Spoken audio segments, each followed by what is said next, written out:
I implore you to look back at that first video in the series, Rejection, right? Where I'm with Clarissa in the car and she opens up to me about her past trauma. She starts crying. What's my attitude in that video? What is my attitude in that video? Where I'm looking at her and she's opening up her heart. What am I seeing? What do I do, right? Do I empathize with her? In a way, in a sense, yes. But my vision of myself, the way I valued myself, the way I valued other people, and the way I looked at God and His commandments was in a way that I was looking out for my own pleasure, okay? I saw a person who was hurt, and my first thought was like, oh, can she still be my girlfriend though? Like, how can I win out of this situation? And through this whole experience, God granted me the perspective to be able to see what it's like on the other side, right?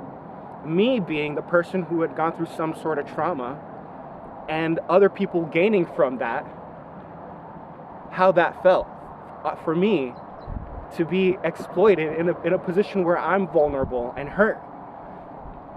Through this whole experience taught me that.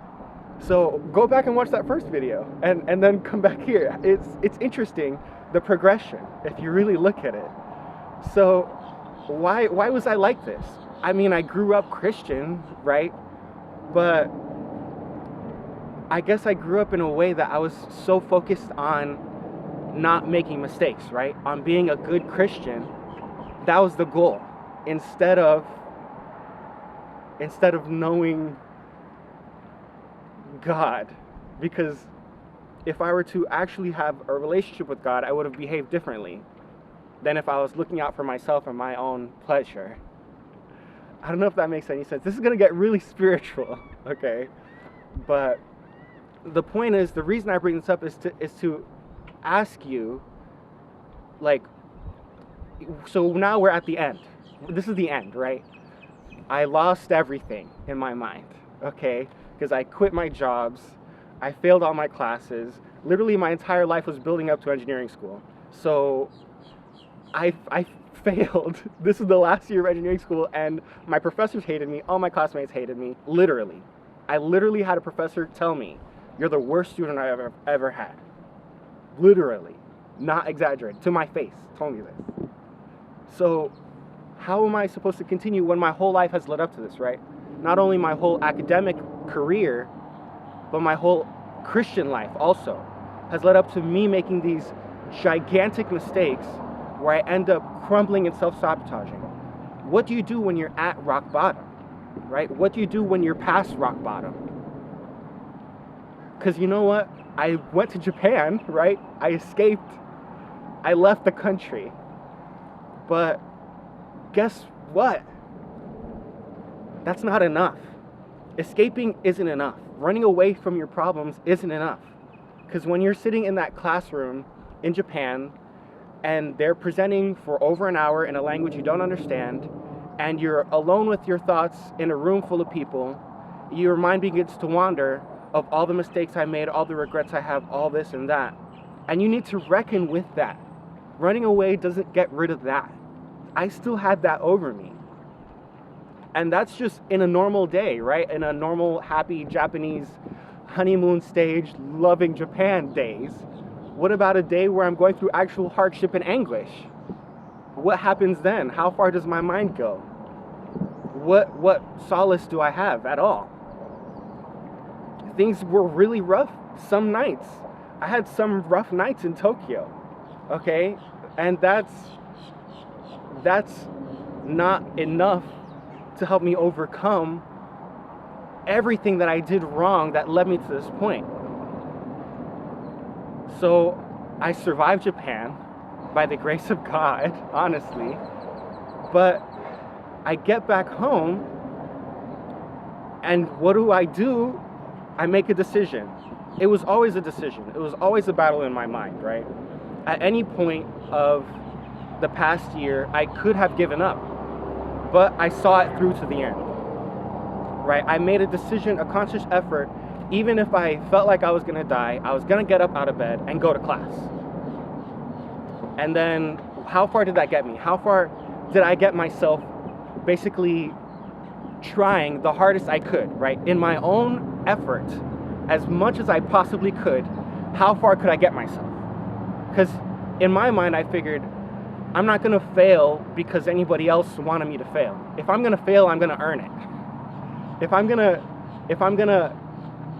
If my life is gonna crumble and collapse, it's not gonna be because I didn't try. It's gonna be because I tried my hardest and still everything occurred the way it did. So that's why I still went to class even when I didn't want to. That's why I still continued at my workplace even when I didn't want to, right? So then I go to Japan, I come back, and what do? I stand resolute in my decisions, and I say to myself, I'm gonna keep trying. Because you know what? Life punched me in the face. The devil was punching me in the face and was like, stay down. Stay down. Don't get up. Don't make me hit you again. But if I'm gonna go as far as I possibly can, I'm not gonna let life or the devil or my own emotions or anything keep me down. Okay, so then what happens? I seek out therapy. That's the first thing that I wanted to say. I sought out counseling, which I was fortunate enough to earn or be able to access through tuition in my university. And I wanted to open up this conversation because the mental health, faith, and academics conversation is just now opening up, reaching this idea where the stigma of mental health is less stigmatized, right? So that's why I wanted to make this whole series, is to talk about part of that experience. Because undergoing that and learning cognitive behavioral therapy and learning how to realize when my mind was going in a circular fashion, in a self-destructive fashion, recognizing those thought patterns, recognizing the red flags, recognizing what triggered it, that helped me in a sense where I could see those thoughts in my head of like, no, I can't go to class, everyone hates me, all the classmates and my professor. And even though that was true sometimes, I would be in a room of people who only hated me, that wasn't true all the time. So then I could understand that my mind was thinking these thoughts that were destructive. And once I recognized those triggers, once I recognized what got me into that mode, I could better address it. Because you know what? The battle is all in your mind. It's all in the mind. And that was extremely helpful to me.